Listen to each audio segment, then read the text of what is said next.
네, 시청자 여러분 안녕하십니까. 출발 마케돈 예민수입니다.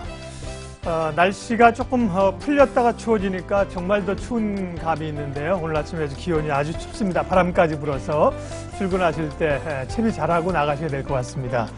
예, 어제 주 초반에 우리 시장은 코스피, 코스닥 동반 약세였는데요. 시황의 헤드라인 기사는 미국 연방정부 셧다운으로 외국인 매도로 주가가 하락했다 이렇게 얘기를 하는데 아시아 증시 가운데 우리만 밀린 걸 보면 미국이 셧다운하는 거지 우리가 셧다운한 것도 아닌데 그렇다고 보면 결국은 설득력이 좀 떨어져 보이고요.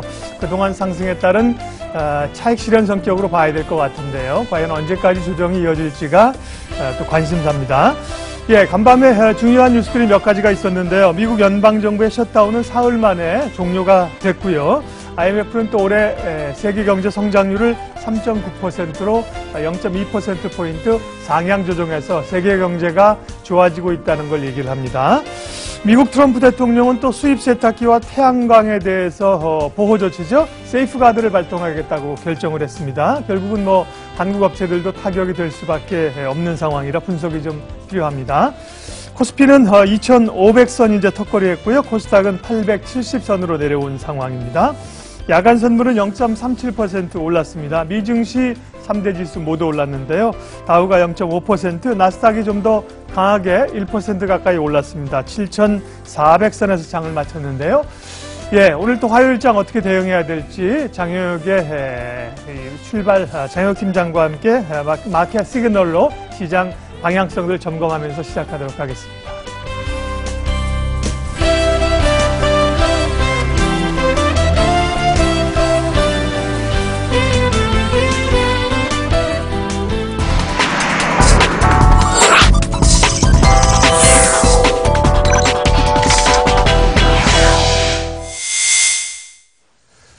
네, 마켓 시그널 한국투자증권 이프랜드예요. 장영혁 팀장님 오셨습니다. 어서 오십시오. 네, 안녕하세요. 잠깐 오시는데 춥죠. 바람까지 여의도는 특별히 바람이 많이 붑니다. 네.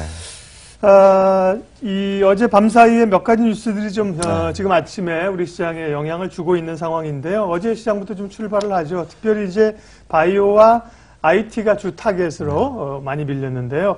IT 반도체주들이 과연 이제 조정이 어디까지나 갈까? 어떻게, 시각이 어떠세요? 일단 코스닥 탑이면은 바이오가 현재 기록 중이고 거래소 탑이면은 IT가 지난해 1등 종목이 IT, 2등 종목이 바이오 이렇게 표현할 수 있거든요. 그런데 지금 어제 같은 반응을 보이니까 지수가 재밌기는 어렵죠. 어제 같은 시장 분위기에. 하지만 종목들로 봤을 때는 어제는 그런 성격이 좀 많이 약해지긴 했는데 그제장까지는 종목들이 그냥 잘 버티는 모습이었습니다. 어제는 제한포트 내에서도 큰 무리를 보여준 종목은 사실 안 보였어요. 삼성전자가 2% 정도 빠진 거 제외하고는 이 종목들 다 지진 않았었거든요. 그래서 그런 부분들 저는 연속된다라고 보고 있고요. 셧다운 얘기 사실 할 필요 없는 얘기라고 제가 어제 아침 방송에서도 말씀을 드렸는데 빠지고 나니까 거기에 해당되는 이유들을 찾잖아요. 네. 거기에 대한 이유들을 찾다 보니까 만만한 이유를 갖다 붙일 게 없는 거예요. 어제 아시아 증시가 우리만 이제 막고 있었기 때문에 셧다운은 우리 쪽에 해당되는 문제만은 아닐 텐데 이유를 갖다 붙일 만한 내용이 일단 없었고 좀 이따가 말씀드리겠습니다만 외국인 조세 이슈, 그러니까 양도세 이슈, 이거 다시 한번 또 수면 위로 끄집어 올렸는데, 이거 작년 8월에 나왔던 얘기예요. 처음 듣는 얘기 아니잖아요.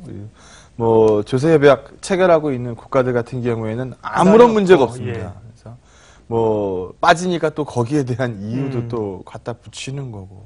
엄밀히 얘기하면 그냥 팩트만 보면 이거 같아요. 거래소 상단이 삼성전자를 비롯한 IT가 약했고 코스닥 상단인 셀트리온을 비롯한 바이오가 약했으니 지수가 좀 약했던 것 뿐이지 그 이상도 그 이하도 아니다라고 보여집니다. 어제 IT 얘기서부터 먼저 한번 해보도록 하죠. 페이지 한번 보시면은요. 우리가 원화 강세라는 이 표현에 대해서 이 일장일단이 있어요. 분명히 원화 강세하면은 일단 원달러 떨어지는 거잖아요. 우리 여행하시는 분들 같은 경우에는 그렇죠. 네, 뭐 좋을 거고, 수입하시는 분들한테는 뭐 좋을 거고, 좀 더 큰 마운드에서 보게 되면 물가나 뭐 이런 쪽들에서 뭐 안정적 물가 뭐 이런 것들 생각할 때는 워낙 강세 좋을 거고, 투자나 이런 부분들, 외국인 투자 자금들 뭐 들어오는 그림들 이런 거 생각하면 워낙 강세가 좋은 그림입니다. 그리고 이 한 국가의 통화가 펀더멘탈을 반영한다는 측면에서 봤을 때 과도한 약세로 흘러가고 있는 것보다는 훨씬 더 좋죠. 건강하다는 신호죠. 네네. 그만큼 펀더멘탈을 견조하게 반영하고 있다라는 이 반증이니까요. 근데 이게 과하게 반영되면요. 일단 우리나라 같은 경우에는 타격이 좀 커요. 왜냐면 우리는 뭐 땅덩이가 뭐 중국, 일본만큼 크지도 않고 인구수가 중국, 일본만큼 나오지도 않고, 그러니까 좁은 땅덩이에 좁은 인구를 가지고 통화 강세를 기반으로 한 내수 경기로 먹고 살 수 있는 사이즈가 아니거든요. 그러니까 어쨌든 바깥으로 물건들을 밀어내고, 우리 대한민국 경제 성적표에서 가장 먼저 쳐다보는 게 수출 지표니까, 수출 데이터니까, 뭐 이것만 해서 뭐 이것만 봐도 알 수 있는 것처럼 우리가 대외적인 이 이슈에 굉장히 민감하게 움직이는 국가입니다. 그러니까 과도한 원화 강세는 우리 대표 수출 기업들의 가격 경쟁력을 갉아먹게 되고, 이런 부분들은 대한민국 시가총액 상위 종목들 한번 보시게 되면 대부분 수출주거든요. 내수주가 탑에 서 있는 경우가 별로 없죠. 그래서 이런 부분들의 어닝 기대치를 떨어뜨릴 거기 때문에 뭐 이런 부분들 시장에서 좀 불리합니다라고 얘기를 하기도 합니다. 그러니까 일장일단이 있는 거죠. 근데 우리 IT 같은 경우에는 시가총액 넘버1이기도 하지만 대한민국 대표 기업이기도 한 삼성전자를 예를 들어서 한번 보겠습니다. 요즘 삼성전자가 아마 제 제안포트에서 제일 못 나가고 있는 게 요즘 삼성전자일 것 같아요. 그만큼 삼성전자의 탄성이 많이 떨어졌어요. 근데 여기 보시게 되면 이 한국이 글로벌 성과 대비해서 IT 업종 언더퍼폼 때리고 있는 게 상당히 큽니다. 그럼 대한민국이 아웃퍼폼 때리고 있는 건 뭐냐? 헬스케어요. 뭐 통신, 뭐 소재, 뭐 이런 쪽들은 잘 나가고 있어요. 가장 글로벌리하게 봤을 때 글로벌 시장 시세 대비 언더퍼폼 때리고 있는 건 지금 누가 봐도 IT입니다. 그럼 IT에서 무언가 이슈가 있거든요. 그 첫 번째 이슈는 일단 환단으로 봤을 때 가격 경쟁력이 흔들렸고 어닝 기대치를 떨어뜨리고 있다라는 점입니다. 여기 보는 것처럼 대한민국 원화의 강세가 뭐 남아공 란다 다음이네요. 예, 뭐 굉장히 공격적인 속도라고 보여지는데, 원화 강세와 더불어서 노이즈가 있긴 있다. 한번 살펴보자. 요즘 뉴스에서 이런 얘기 많이 들으셨을 거예요. 아이폰 X 판매 부진. 이런 기사들, 나 처음 보는데? 라고 하시는 분들은 안 계시겠죠. 요즘에 뭐, 다른 데 갈 필요 없어요. 그냥 주가 차트 몇 개만 좀 보여주실까요? 바깥에서? 네. 인터플렉스 주가 한번 보여주시겠어요? LG이노텍, LG이노텍? 어제 인터플렉스 20몇 % 하라고. 그러니까 한번 차트를 한번 열어서 한번 보세요. 예. 최근에 인터플렉스 시세가 어땠는지. 인터플렉스 시세는 사실 18% 밀렸군요. 예. 뭐 인터플렉스 시세는 최근에 뭐 노이즈도 있고 좀 했으니까, 요즘 이슈도 있고 했으니까 이노텍 같은 거 한번 보세요. 더 좀 긴 시간으로 놓고 보면 저거 지금 고가 대비해서 어마무시하게 박살나고 있어요. 인터플렉스 마찬가지고요. 그러니까 이런 종목들 다 포함해서 무언가 얼마 전 같지 않다라는 거예요. 근데 가장 선두에서 얘기 많이 나오고 있는 게 아이폰 X 기대치가 부합되지 못하고 있다. 이거 너무 비싸게 냈어요.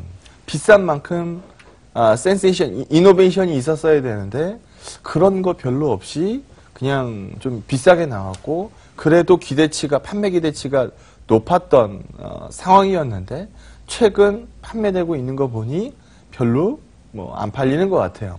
또 이런 얘기도 있어요. 왜 이렇게 중국에서 안 먹힐까요? 근데 이 아이폰 X 보면 지금 페이스 아이디잖아요. 그러니까 얼굴 인식해가지고 이 화면을 여는 지금 상황인데, 지금 중국에서 이 페이 제도를 보게 되면 페이스 인식으로는 페이 결제를 못하게 돼 있더라고요. 그러니까 중국에서 좀 불편함이 좀 안겨 있는 상태인 거는 뭐 맞는 것 같습니다. 그래서 그러다 보니 좀 잘 안 먹히는 것 같아요. 그래서 이런 부분들 뭐 얘기 많이 나오고 있는 상황인데 팩트만 보면 여기 보시면 지금 전체 아이폰 출하량이요 좀 많이 떨어지고 있어요. 네, YOY 증감으로 봤을 때 지금 안 좋은 단계인 게 사실상 맞습니다. 그래서 설사 바운드를 좀 튄다 하더라도 로스 밑으로 유지가 되고 있는 거기 때문에 YOY 플러스 값이 아니죠. 그래서 이 시세로 돌릴 수 있는 시점은 올 연말 새로운 아이폰에 대한 기대가 있을 때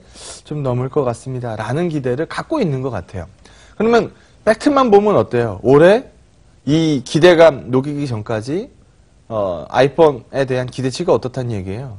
약하다는 얘기거든요. 근데 부인할 수 없는 사실은 요즘 뭐 애플 주가를 봐도 그렇고 폭스콘 주가를 봐도 그렇고 뭐 얼마 전처럼 탄성이 강한 상태가 아닌 건 맞는데 우리 인터플렉스나 뭐 이 LG 이노텍처럼 무너지진 않았어요. 그러니까 뭐 그러게요. 아이폰 이슈만 가지고 이거를 소화하기에도 사실상 어렵다라는 거거든요. 여기 보는 것처럼 이 풀스크린 아이폰 쪽에서 봤을 때 OLED가 상당 부분 이제 높아질 겁니다라고 보고 있는 거잖아요. 그렇죠. 그러니까 이거는 누가 봐도 자명한 사실인데 그래서 이쪽 그림으로 기대치를 아예 꺾을 수는 없는 상황인 건 맞거든요. 근데 마치 최근 시장에서는 그냥 이 아이폰 X에 아이폰에 줄을 대고 있으면 그냥 뭐 흘러내리는 요즘 그런 그림들을 많이 보여주고 있죠. 그래서 이 그림은 좀 과도하다라고 판단되고요. 삼성전자한테 미치는 영향은 일정 부분 있는 게 사실입니다. 일단 여기서 보는 것처럼 지금 글로벌리하게 봤을 때 이 소형 OLED 이건 누가 하고 있어요? 삼성 디스플레이. 삼성 디스플레이가 하고 있잖아요. 상장은 안 돼 있습니다만 삼성 디스플레이. 네, 삼성D가 이 모든 거를 잡고 있고 대형 OLED는 누가 해요?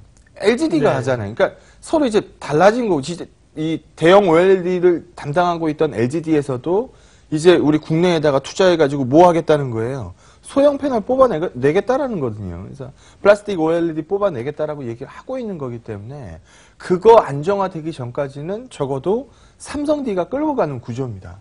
근데 이런 그림이 그려지게 되면 새로운 아이폰 기대치가 올라올 때나 뭐 좀 기대치가 생길 것 같아요 라고 한다면 올 2분기 중반까지는 일단 꺾인다는 얘기거든요. 삼성D에서 지금 안고 가야 되는 여기 보시는 것처럼 감가상각이 작년에 투자가 굉장히 컸으니까 감가액이 상당히 큰 상황의 점을 감안해 보면 올 상반기에 삼성 디스플레이의 지분법 과거에는 평가 이익을 많이 잡았겠지만 지금은 그 평가이익이 떨어지는 속도가 눈에 보일 거라는 겁니다. 그래서 최근에 뭐 이 아이폰 부진하면 뭐 모바일 D램도 뭐 들나갈 거고 뭐하고 반도체 기대치도 떨어질 거고 이런 부분들이 물고 물리는 단계거든요. 그래서 환율 이슈에 더해서 IT의 탄성이 떨어져 있는 상태. 그래서 제 제안포트에서도 보게 되면 IT 쪽으로 포커스를 맞추지 않잖아요. 삼성전자는 그냥 시장값으로 남겨놓은 거고 여타 종목들로 이 확산을 시켜놓은 상황이죠. 그래서 이런 부분들이 거래소의 탄성을 좀 억누르고 있는 상태다. 억눌린 거지 밑으로 꺾어내린 게 아니거든요. 그래서 이런 상황에 위치해 있다라고 말씀드리도록 하겠습니다. 예, 삼성전자와 애플은 이 스마트폰 시장에서 이 경쟁자인데요. 애플이 흔들리면 삼성전자가 좀 반사이익을 봐야 되는데 오히려 이제 삼성전자도 함께 또 이제 부품주들이 막 맞물려 있기 때문에 지금 말씀하신 것처럼 애플에 납품하거나 뭐 조금이라도 연관이 돼 있다고 하는 기업들은 된소리를 맡고 있습니다. 그래서 IT가 약한데요. 이번 주가 이제 실적 시즌이 본격적으로 돌입이 된다고 하잖아요. 뭐, 이 IT주들도 많이 있고, 자동차도 그런데, 글쎄요, 실적은 4분기 실적은 워낙 조금 약하기 때문에 실적 모멘텀으로 좀 끌고 갈 수 있을까 고민도 됩니다. 예. 일단, 오늘서부터 해서 실적들이 쭉쭉 나오죠. 네. 예, 뭐, LGD는 우리 실적 기다리고 있는 거고, 분명히 가이던스보다 못 나올 거예요. 뭐, 그 이후의 반응에 대해서 기다리고 있는 거고 표에서 보시는 것처럼 뭐 좀 전에 얘기했던 이노텍이니 SDI니 뭐 내일 포스콘이 하이닉스니 현대차니 뭐 이런 기업들을 시작으로 해서 이번 주에 주요한 기업들 실적 발표거든요. 그러니까 이런 기업들이 실적을 냅니다. 근데 어제도 제가 한번 말씀을 드렸던 기억이 나네요. 부진했었던 친구들 있죠. 뭐 예를 들면 뭐 유통주, 뭐 자동차 요런 쪽들. 요런 쪽은 YOY 실적 보지 마세요. 이거 YOY 실적 봐봤자입니다. 봐봤자 떨어져 있어요. 예, 뭐 이거 중요한 거 아니고요. QOQ 값으로. 그러니까 전 분기 대비해서 추가적으로 개선을 만들어내느냐. 이 부분이 관건입니다. 그래서 이 부분에 이제 실적 포커스를 맞추시면 되는데, 원래 주식시장이라는 게 어닝의 함수잖아요. EPS를 몇 배를 주고 거래하고 있느냐라는 게 주가의 개념이니까, 지금 그 몇 배를 줄 수 있느냐라는 밸류에이션은 논란이 많지만, 이 얼마를 벌어라는 이 어닝 부분에 대해서는 사실 가이드를 무시할 수가 없습니다. 근데 최근 보게 되면 18년도 1분기와 2분기의 어닝 가이드가 조금씩 밀리거든요. 이 밀리는 가장 큰 요인이 좀 전에 말씀드렸던 환단입니다. 환단. 그래서 이런 부분들이 어닝 기대치를 조금씩 떨어뜨리고 있다. 그래서 이 부분은 충분히 충족할 것으로 보여집니다. 그래서 뭐 이 어닝 기대치가 떨어졌다라 그래서 이게 뭐 시장을 꺾어내리는 건 아니고, 그거를 이제 밑돌기 시작할 때 시장이 타격을 좀 받는데, 그런 시장으로 흐를 것 같지는 않습니다. 어제 시장에 별의별 얘기들이 다 나왔지만 우리 어닝단으로는 아직 다친 거 없어요 라는 부분을 말씀드리고 싶은 거고요. 주로 말씀드리고 싶은 건 오늘 이거죠. 이거 8월에 나왔던 얘기예요. 작년 8월 4일인가 8월 초에 나왔어요. 이 이슈가. 그러고 나서 하루 40피인가 한번 빠지고, 뭐 우리가 7월 말에서 8월 초에 워낙 이 외국인들 매도에 좀 호되게 당했었기 때문에 그때만 100피 밀어냈었습니다. 근데 이거 이 조세 이슈 가지고 100피 다 밀었다라고 보기는 어렵고, 그때 삼성전자, 하이닉스를 비롯한 IT만 빠졌었거든요. 근데 그렇게 됐었던 이유가 외국인들이 제일 많이 들고 있던 주식을 팔았기 때문에 그래요. 근데 지금으로 돌아와서 한번 볼게요. 외국인들이 제일 많이 들고 있는 주식 뭐예요? 삼성전자. 얼마 전까지 제일 많이 산 종목 뭐예요? 셀트리온. 그쪽에서 물건이 나오면 뭐 거래소의 탑과 코스닥의 탑이 외국인 매물에 시달린다는 얘기인데, 그렇게 되면 탄성은 좀 떨어지죠. 그래서 그 정도로 읽는 거지, 이걸 확대 해석해가지고 외국인들이 지금 현재 뭐 25% 이상 갖고 있어야 과세, 양도과세 대상인데, 이거 5%로 낮추니까, 아이고, 그러면 뭐 어마무시하게 뭐 매도가 나오겠구만, 뭐 이렇게 생각하는 거. 이렇게 확대 해석할 필요는 없다라는 거죠. 왜냐하면 이게 이 조세 협약을 다 체결해 나가죠. 미국, 뭐 홍콩, 영국, 우리 대한민국 시장에서 외국인 비중 제일 높은 국가가 어디예요? 미국이란 말이에요. 미국계 자금이 가장 높고, 그 다음에 영국, 뭐 이렇게 나가잖아요.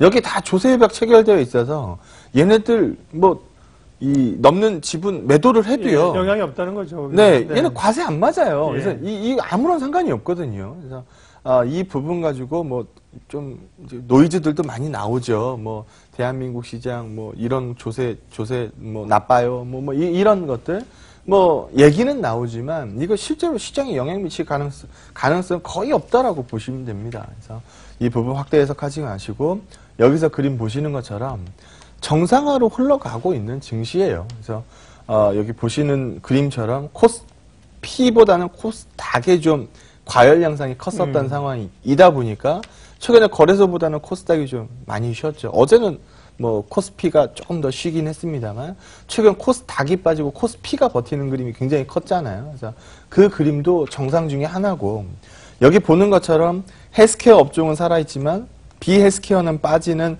코스닥 내에서도의 이 상반된 움직임들이 상당 부분 있었기 때문에, 오히려 지금 헬스케어 쪽에서 맥이 빠지는 부분이 밑에 있던 업종들한테는 반등의 기회가 될 수도 있습니다. 그래서 정상을 잡는 과정으로 있지, 어제 같은 시장 분위기, 시장 좀 빠졌다고 또 뭐 불리해졌습니다, 뭐 매도해야 됩니다, 뭐 이렇게 읽어낼 이슈는 사실상 없다. 뭐 셧다운 때문에 빠졌다라고 잘못 읽었으면 반대로 오늘도 잘못 읽어야죠. 셧다운 해결됐으니까 올라오면 될 거 아닙니까? 그래서 아직까지는 뭐 투자 마인드, 뭐 강세 쪽의 마인드를 내려놓을 이유 없다라는 부분 말씀드리겠습니다. 예, 선물을 매도한 분들 제외하고는 누가 주가 하락을 좋아하겠습니까만은, 사실은 그동안 좀 가팔랐죠. 조정이 좀, 네. 올 때가 좀 되기도 했습니다. 조정을 얼마나 건강하게 견조하게 버티느냐가 이제 관건이고요. 예, 오늘 전략 한마디 정리해 주십시오. 어제 외국인들 선물이 1조가 넘게 장중에 나가니까 아유 이건 또 뭔가라는 부분들 말씀 많이 하셨을 거예요. 근데 그거 치고는 현물 매도단이 굉장히 약했어요. 현물 매도도 삼성전자에 국한된 매도가 일정 부분 나갔을 뿐이지 매도의 확산이 뜨진 않았습니다. 그래서 확대해서 경계해 주세요라는 부분을 말씀드리고 싶고요. 이거 작년에도 있었던 일입니다. 처음 보는 일 아니니까 오늘 상당 부분 되돌림 기대하도록 하겠습니다. 예, 마침 미국의 또 연방정부 폐쇄안도 마무리가 되고 해서 오늘 조금 반등 또 기대해 봅니다. 장영혁의 마켓 시그널 한국투자증권 이프렌드예요. 장영혁 팀장님 함께했습니다. 고맙습니다. 네, 고맙습니다.